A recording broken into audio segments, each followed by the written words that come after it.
Assalamualaikum warahmatullahi wabarakatuh, sahabat. Hari ni jadi pula isu Mahat Tahfiz yang dijemput ke program Gilang Gemilang daripada KFC ulang tahun ke-50 dan seumpamanya. Jadi sebelum tu kita berenang dululah, dan kita beri ke ulasan.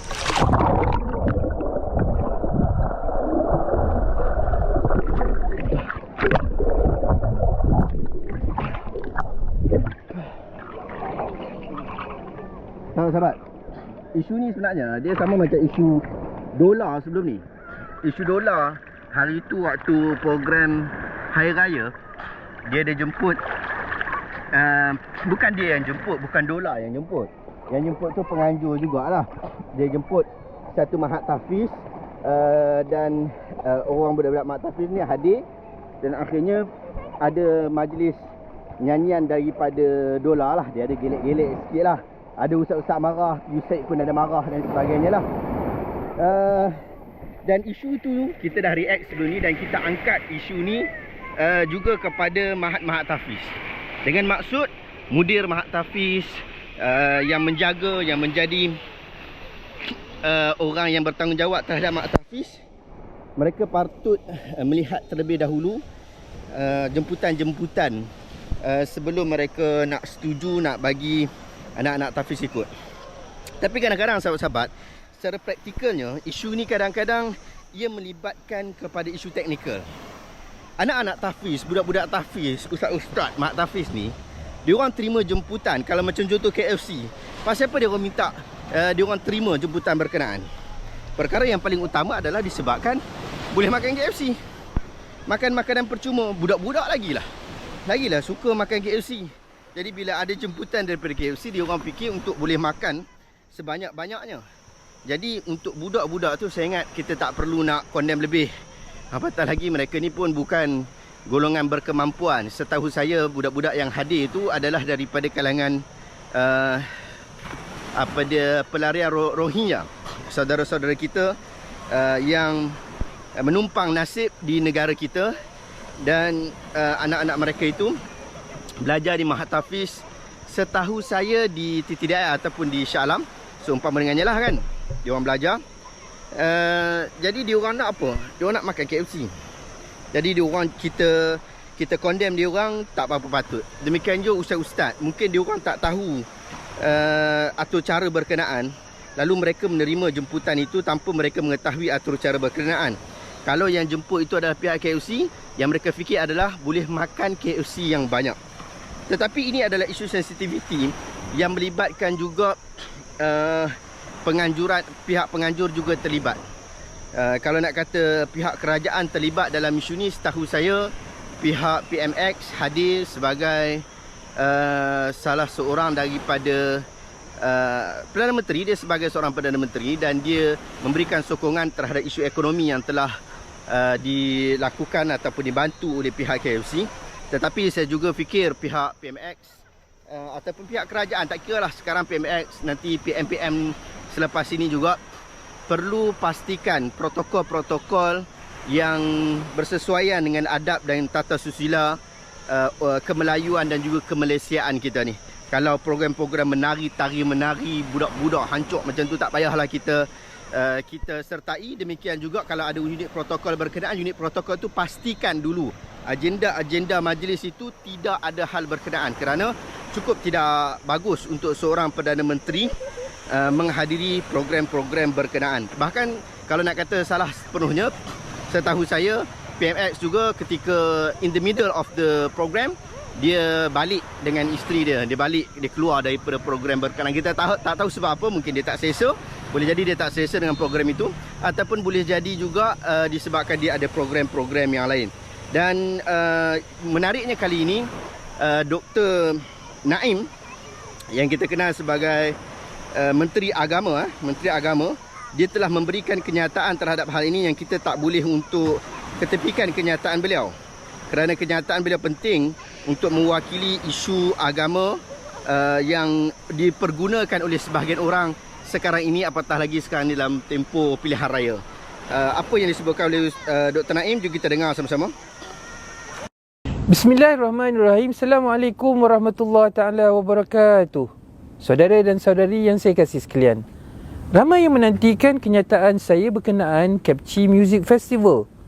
Oleh itu, saya mohon kepada semua untuk sebarkan video ini. Tuan-tuan dan puan-puan yang dihormati sekalian, saya mengambil maklum akan isu berkenaan Capchi Music Festival yang tular kerana dihadiri oleh pelajar tahfiz baru-baru ini. Pertamanya, saya ingin menyatakan bahawa program ini bukanlah anjuran pihak kerajaan dan ianya dianjurkan oleh pihak korporat dan swasta. Pejabat Menteri Hal Ehwal Agama telah menghubungi pihak penganjur dan meminta penjelasan berkenaan isu tersebut. Makluman yang diterima oleh penganjur ialah jemputan pelajar-pelajar tersebut ke program karnival dan konsert berkenaan telah dibuat oleh pihak ketiga yang menaja golongan yang kurang bernasib baik, termasuklah anak-anak tahfiz dari sebuah madrasah masyarakat Rohingya di Shah Alam. Secara umumnya, tuan-tuan dan puan-puan dikasihi sekalian, walaupun program hiburan adalah dibenarkan, pada masa sama teguran saya kepada semua pihak dalam menganjurkan program-program untuk lebih berhati-hati dan cermat dalam menjaga sensitiviti agama, adab serta adat ketimuran kita. Dalam pada kita berhibur, pastikan kita mengambil perhatian, kesesuaian dan pengisian program, apatah lagi audiennya melibatkan anak-anak tahfiz dan anak-anak muda. Nasihat saya ke hadapan, jadikan ia sebagai iktibar kepada semua untuk memastikan mengikut garis panduan yang telah disediakan, dan saya telah meminta pihak JAKIM untuk memanggil pihak berkenaan dalam mengambil tindakan yang sewajarnya. Sekian, terima kasih atas perhatian tuan-tuan dan puan-puan sekalian. Assalamualaikum warahmatullahi taala wabarakatuh. Waalaikumsalam warahmatullahi wabarakatuh. Alhamdulillah, kita dah tonton video berkenaan, sahabat-sahabat. Ini penjelasan daripada Datuk Seti Dr. Naim, Menteri Agama, dan telah di-share juga di page JAKIM yang menulis bahawa penjelasan isu konsert KFC dan kehadiran pelajar-pelajar tahfiz oleh YB Senator Datuk Seti Dr. Naim, Menteri Jabatan Perdana Menteri Hal Ehwal Agama.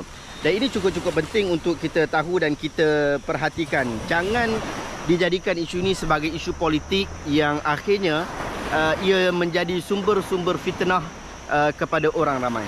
Dan ia cukup-cukup juga tidak bagus. Bagaimana satu benda yang tidak patut digunakan sebagai alat-alat politik digunakan sebagai alat-alat politik untuk nak menjatuhkan politik yang lain. Ia tidak bagus. Kalau nak kata Perdana Menteri sebelum ni Datuk Seri Muhyiddin Yassin pun juga, dia pun pernah menghadiri konsert yang hampir serupa dan ada juga penari-penari seksi di situ. Dan kita tahu bahawa beliau sendiri pun tidak dapat mengawal hal berkenaan, dan dia pun mungkin boleh jadi dia tidak tahu pun ada atur cara berkenaan. Tetapi saya fikir untuk konsep kerajaan perpaduan madani ini, sepatutnya pihak protokol perlu lebih berhati-hati dalam hal ini, sehingga dia perlu membuat semakan dulu aktiviti yang akan dilaksanakan oleh orang berkenaan ketika kehadiran Perdana Menteri. Kalau sebelum tu tak apa, mungkin dia tak perlu cek semua, tetapi dalam waktu Perdana Menteri hadir itu, apakah persembahan, apakah aktiviti yang akan ditunjukkan itu, pastikan ia aktiviti yang tidak bercanggah dengan rukun negara kita.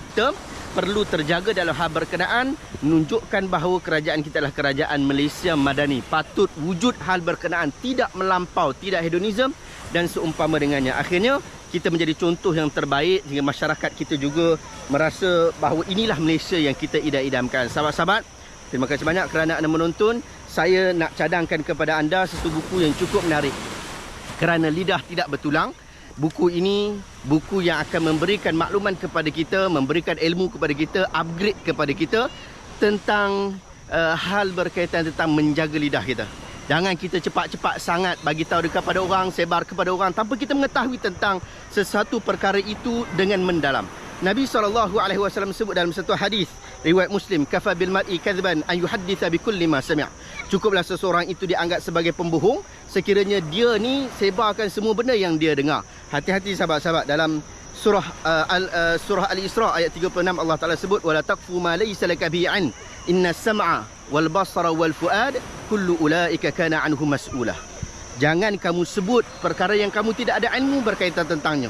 Kerana pendengaran kamu, penglihatan kamu dan jantung hati kamu akan dipersoalkan oleh Allah Azza wa Jalla. Wallahu ta'ala alam. Terima kasih banyak kerana anda menonton video reaction saya. Dan jika anda rasa video hari ini bermanfaat, tekan butang share. Semoga orang lain juga mendapat manfaat yang sama. Jumpa lagi dalam video reaction seterusnya. Assalamualaikum warahmatullahi wabarakatuh.